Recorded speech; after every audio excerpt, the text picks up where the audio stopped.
নমস্কাৰ, মই ৰঞ্জন চৌধুৰী। আপোনালোকৰ মাজত এটা প্ৰশ্ন অহাটো খুব স্বাভাৱিক আৰু এইকেইদিন বুলি ক'লেও ভুল হ'ব। যোৱা অমৃতকাল অৰ্থাৎ 2014 পৰা যি অমৃতকাল আহি চলি আছে ন, তাৰ সেইটো সময়ত চৰ্চাটো এনেকুৱা যে বিজেপি অহাৰ পিছত অসমত শান্তি আহি গ'ল। বিশেষকৈ 2016 পৰা শান্তি, কোনো বন্ধ নাই, একো নাই। কিন্তু বন্ধ নাই বুলি তেনেকুৱা নাই। অলপতে দুলীয়াজানৰ পেট্ৰল পাম্পৰ ঘটনাক লৈ কিন্তু দুলীয়াজান উত্তাল হৈছে আৰু দুলীয়াজানতো কিন্তু আপোনাৰ বন্ধ পালন হৈছে। দুলীয়াজান হৈ গ'ল বাৰু, ঠিক আছে, এইটো ডিব্ৰুগড় জিলা, যদিও তিনিচুকীয়াৰ গাত লাগি থকা। বিশেষকৈ বদনামটো আছিলে যে তিনিচুকীয়া জিলা সঘনাই অৱৰোধ হৈ বন্ধ হৈছে। তাৰমানে এতিয়া হিমন্ত বিশ্ব শৰ্মা ডাঙৰীয়ে চব ঠিক ঠাক কৰি দিছে, কোনো অসুবিধা নাই। একদম পূৰা বিকশিত অসম চলি আছে, টেনশ্যন নাই, চব ঠিকেই আছে। চাকৰি হৈ গ'ল, 25 লাখ নিবনুৱা চাকৰি হৈ গ'ল, কোনো সমস্যা নাই তেনেকুৱা। তো কথাটো তেনেকুৱা নহয়। তো এইটো কিয় বন্ধ এতিয়া কম হয় বা প্ৰায় নোহোৱা হৈছে তিনিচুকীয়া জিলাত, সেইটো আমি এতিয়া আপোনালোকক অলপ চুটি ভিডিঅ'ত আমি এইটো উদঙাই দিম। কিন্তু ভিডিঅ' শেষলৈকে চাব। আৰু তাতকৈ ইম্পৰ্টেণ্ট হ'ল ভিডিঅ' শ্বেয়াৰ কৰিব আৰু ছাবস্ক্ৰাইব কৰিবলৈ আপোনালোকে প্লিজ নাপাহৰিব। কথাটো এনেকুৱা যে এইটো সঁচা যে তিনিচুকীয়া জিলাতে চবতকৈ বেছি বন পথ অৱৰোধ হৈছে, নোহোৱা নহয়। কিন্তু এই যোৱা সময়ছোৱাত কম কাৰণটো কি?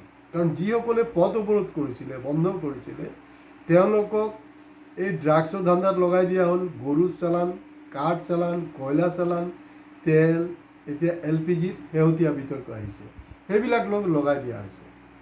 আমাৰ মুখ্যমন্ত্ৰী ডাঙৰীয়া প্ৰায় কৈ থাকে যে স্মাৰ্ট পুলিচৰ কথা, কিন্তু তিনিচুকীয়াত স্মাৰ্ট পুলিচৰ প্ৰয়োজন নাই। তিনিচুকীয়াত স্মাৰ্ট পুলিচে যোনটো কাম কৰিব লাগে সেইটো দেখা গৈছে যে সংগঠনৰ আমাৰ নেতাবিলাকে সেইবিলাক কৰিবলৈ ষ্টাৰ্ট কৰিছে। তো মটক এটা শক্তিশালী, এটা ভাল ইতিহাস থকা এটা সম্প্ৰদায়, মই তেওঁলোকক আঘাত কৰিব নিবিচাৰোঁ। কিন্তু মটকৰ নামত যে বিভিন্ন যে দল সংগঠন হৈছে, তাৰে এটা সংগঠন, মই একচুৱেলি নাম ল'বলৈও বেয়া লাগিছে আৰু কি ক'ম। এইটো আপোনালোকে অলপ খুচিলে পাই যাব। আৰু কমেণ্ট বক্সত কোনোবাই কমেণ্টছ কৰিলে আমি স্পেচিফিক ৰিপ্লাই দিম যে কোন সংগঠনে এইটো কাৰবাৰটো কৰিছে। আপোনালোকৰ যদি পাহৰি যোৱা নাই, মই আকৌ ৰিকল কৰাইছোঁ। 1986 অৰ্থাৎ ৰাজীৱ গান্ধীৰ পিৰিয়ড, তেতিয়া আমাৰ অমৃতকাল নাছিলে, তেতিয়াই কিন্তু আপোনাৰ কনজিউমাৰ প্ৰটেকশ্যন এক্টটো আহিছিলে। অৰ্থাৎ মোৰ গ্ৰাহক একজনৰ মোৰ অধিকাৰ কি পাব লাগে, কোনোবা যদি কম দিছে কি হ'ব নহ'ব, এই গোটেই আইনটো কিন্তু তেতিয়াৰ দেই। আৰু আমি গ্ৰাহকে এইটো সম্পৰ্কে সচেতন নহয়। বাকীবিলাক কথা মই বাদেই দিছোঁ। জাষ্ট যদি মই LPG চিলিণ্ডাৰৰ ক্ষেত্ৰত আহোঁ, তাৰ কথা কৈ আছোঁ। LPG চিলিণ্ডাৰ যেতিয়া আপোনাৰ ঘৰত ডেলিভাৰী দিওঁতে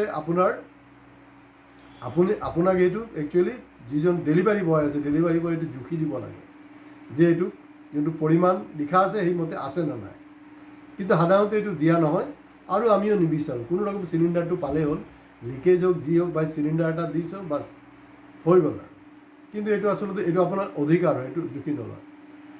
কিন্তু যেতিয়া আপোনাৰ পেট্ৰলিয়াম প্ৰডাক্টছ, এইটো আপোনাৰ তেল, ডিজেল যি হওক বা আপোনাৰ গেছ চিলিণ্ডাৰে হওক, যেতিয়া আপোনাৰ এজেঞ্চিলৈ যাব তেওঁলোকে কিন্তু জুখি লয়।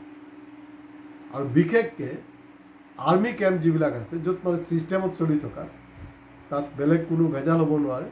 তাৰে এটা ঘটনা যোনটো মই এতিয়া ব্যাখ্যা কৰিব লৈছোঁ, এয়া হ'ল গোপেনাৰী যে বিতৰ্কিত প্লেণ্ট, LPG প্লেণ্ট, তাত দুৰ্নীতি, ভ্ৰষ্টাচাৰ এইবিলাকতো আছেই, নথকা নহয়। এইটো ইয়াৰ আগতো আমি এপিছ'ড কৰিছিলোঁ। আৰু অলপতে আমাৰ বিৰোধী দলপতি দেৱব্ৰত শইকীয়া ডাঙৰীয়াই কৈছে যে উজনি অসমত নেকি তেলৰ বেহা যোনটো চলি আছে, মুক্ত বেহা, সেইবিলাক লৈ কৰিছে। অকল তেল নহয়, তেলৰ এপিছ'ডটো আমি খুব অলপতে আমি আৰু এক্সপ'জ কৰি দিম। যোনটো দেৱব্ৰত শইকীয়া ডাঙৰীয়াই কৰিব পৰা নাই, সেইটো আমাৰ চেনেলে কৰিব। তো গতিকে সেইটো কাৰণে কৈ থাকোঁ যে আপোনালোকে ছাবস্ক্ৰাইব কৰক।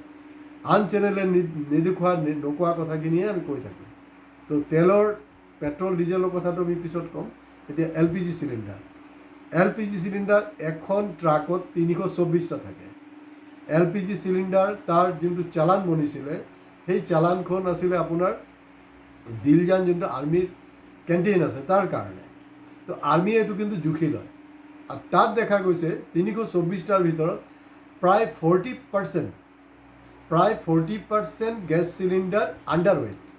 তো তেওঁলোকে সেইটো ৰিচিভ কৰা নাই, তেওঁলোকে এইটো ৰিটাৰ্ণ কৰিছে। তো নিয়মটো কি হ'ল? নিয়মটো হ'ল যে এই গাড়ীখন ষ্ট্ৰেইট আহি গোপেনাৰী LPG প্লেণ্টত ৰিপৰ্ট কৰিব আৰু তেওঁলোকে শ্বৰ্ট লিখি দিব। আৰু শ্বৰ্ট লিখাৰ ছিষ্টেমটো আপোনাৰ তেলৰ ক্ষেত্ৰতো একে আছে, পেট্ৰল ডিজেলৰ ক্ষেত্ৰত সেইটো শ্বৰ্ট, ইমান লিটাৰ শ্বৰ্ট আছে বুলি। তাৰপিছত কোম্পানী কি একশ্যন লয় নলয় সেইটো কোম্পানীৰ ওপৰত কথা। বাট যিবিলাক তেওঁলোকৰ কণ্ট্ৰাক্ট আছে, এইটো LPGৰ ক্ষেত্ৰত হওক তেলৰ ক্ষেত্ৰত কণ্ট্ৰাক্টত কিন্তু বহুত কাৰা নিয়ম আছে, কিন্তু সেই নিয়মবিলাক পালন নহয়। এইবিলাক পালন হোৱা উচিত, তেতিয়াহে আপুনি দুৰ্নীতিটোক নাকি লগাব পাৰিব। সেই চিলিণ্ডাৰ প্ৰায় 40% চিলিণ্ডাৰ তাৰ পৰা উভতাই দিলে আৰু য'ৰ কাৰণে ইনভইচ বনিছিলে ঘূৰি আহিলে। অহাৰ পিছত তিনিচুকীয়া এই আমাৰ যদি ভুল নহয় মাৰুতি হোটেলৰ যে যোনটো সুৰেখা যে আছে মাৰুতি, তেওঁলোকৰে গেছ এজেঞ্চি তিনিচুকীয়াত, তাত গৈ এইটো খালী হৈছে। খালী হোৱাৰ পিছত মটক যুৱ ছাত্ৰ সন্মিলন বোধ কৰোঁ, যদি ভুল নহয় তেওঁলোকৰে সভাপতি আৰু সম্পাদকে ৰাস্তাত এই গাড়ীখন ৰখাইছে। গাড়ীখন ৰখাই 5 লাখ টকাৰ ডিমাণ্ড কৰিছিলে। 5 লাখ না 10 লাখ এইটো যিহেতু আমাৰ হাতত ফুটেজ নাই, কিন্তু আমি মোটামুটি যোনটো শুনিছিলোঁ প্ৰায় 10 লাখ 5 লাখ তেনেকৈ কিবা এটা ডিমাণ্ড কৰিছিলে আৰু তেওঁলোকে দিবলৈ বাধ্য হ'ল। তেওঁলোকে 3 লাখ টকা দিলে। প্ৰথম কথাটো হ'ল যে এই ড্ৰাইভাৰজনতো 3 লাখ টকা কেনেকৈ থাকে? 3 লাখ টকাটো থকাৰ কথা নহয়। মালিকজনে তাক খালি খোৰাকীৰ পইচাটো দিব, যে অহা যোৱাত যদি কিবা খানা চানা খাব লাগে বা ক'ৰবাত ৰিপেয়াৰ কৰিব লাগে সেইটো কাৰণে, বেলেগ আৰু নহয়, খোৰাকীৰ পইচাটোৱে দিয়ে। আৰু তাততো চুৰি হৈছে, কাৰণ তাততো অসমৰ যোনটো মিনিমাম ৱেজ তাততো ইমপ্লিমেণ্ট হোৱা নাই। মিনিমাম ৱেজ মতে যি পইচা পাব লাগে একজন LPG চিলিণ্ডাৰৰ আপোনাৰ চালক আৰু হেণ্ডিমেনে, সেইটো নাপায়, দুৰ্নীতি হয়। আৰু সেই কথাটো মুখ্যমন্ত্ৰীৰ পৰা আৰম্ভ কৰি IOC কোম্পানী চবেই জানে, নজনা নহয়। কিন্তু আমি সজাগ হোৱা উচিত আমাৰ নিজৰ সুৰক্ষাৰ কাৰণে। 3 লাখ টকা কেছ টকা দিয়া হ'ল সংগঠনৰ মহান নেতাবিলাকক, ছেক্ৰেটাৰী প্ৰেছিডেণ্টক, আৰু এইটো অফলাইন। আৰু অনলাইন পে'মেণ্ট কৰিলে 1,24,000, অৰ্থাৎ 4,24,000 টকা পে'মেণ্ট হৈ গ'ল। তো ইয়াত কিয় আপোনাৰ তিনিচুকীয়া জিলাত কিয় পথ অৱৰোধ হ'ব, কিয় বন্ধ হ'ব? দৰকাৰ নাই নহয়। এইবিলাক ধান্দা পাতি চলি আছে। তো শেহতীয়া ৰিপৰ্ট হ'ল যে তেওঁলোকৰ কেন্দ্ৰীয় সমিতিত এই দুজনক মহাপুৰুষক ইতিমধ্যে বহিষ্কাৰ কৰিছে আৰু বেলেগ কাৰোবাক দায়িত্ব দিছে। তো অহা দিনত তেওঁলোকে কি কৰে এইটো সময় ক'ব, এইটো লৈ আমি ক'বলৈ নাই। এই টকা খালে সেইটো লৈ যি ধৰণৰ একশ্যন হ'ব লাগে এই একশ্যনবিলাক হোৱা নাই। আৰু নিয়মটো হ'ল এনেকুৱা এটা কেছত এতিয়া আপোনাৰ তিনিচুকীয়া থানালৈও কেছ আহিলে, পেপাৰে পত্ৰতো ওলাই গ'ল, ছ'চিয়েল মিডিয়াতো আছে। এই ক্ষেত্ৰত প্ৰথম কথাটো হ'ল যে এই LPG যোনখন ট্ৰাক তাৰ যি টেণ্ডাৰ, নিয়ম মতে সেই টেণ্ডাৰটো কেঞ্চেল হ'ব লাগে। এতিয়া কেঞ্চেল হয় নে নহয় এইটো সময়ে ক'ব। যদি কেঞ্চেল নহয় তেতিয়াহ'লে ঘোটালা আছে। 2 নম্বৰ, এই আপোনাৰ এই সুৰেখাৰ মাৰুতি যে হোটেল, তাহাঁতৰ যোনটো গেছ এজেঞ্চি আছে, পূৰা সম্পূৰ্ণ নামটো মোৰ মনত পৰা নাই, তেওঁলোকৰ গেছ এজেঞ্চিও কেঞ্চেল হ'ব, লাইচেঞ্চ কেঞ্চেল হোৱাৰ কথা। কিন্তু এতিয়া সময়ে ক'ব। তো গতিকে মুখ্যমন্ত্ৰী ডাঙৰীয়া, আপুনি নতুনকৈ বিশেষকৈ আৰক্ষী বিভাগক নিযুক্তি দিবলৈ দৰকাৰ নাই। তিনিচুকীয়া জিলাত আপোনাৰ স্মাৰ্ট পুলিচৰ কাম নাই। গতিকে আপোনাৰ এই যে দল সংগঠনৰ যে নেতাবিলাক আছে নহয়, তেওঁলোকক লৈ লওক, তেওঁলোকে চব বিচাৰি ওলাব, ক'ত চিলিণ্ডাৰ গৈছে, ক'ত তেলৰ কি হৈছে, চব তেওঁলোকে এক্সপাৰ্ট। গতিকে মিছাকৈ ইমান টকা দিবও নালাগে, লাগিলে কণ্ট্ৰেক্ট ছিষ্টেমত লৈ লওক, কণ্ট্ৰেকচুৱেলত লৈ, কাৰণ আপুনিতো লাহে লাহে কণ্ট্ৰেকচুৱেলত কৰি আছে, কৰিব, কোনো কথা নাই। তো এইটো হ'লগৈ বহুত এটা ডাঙৰ কথা।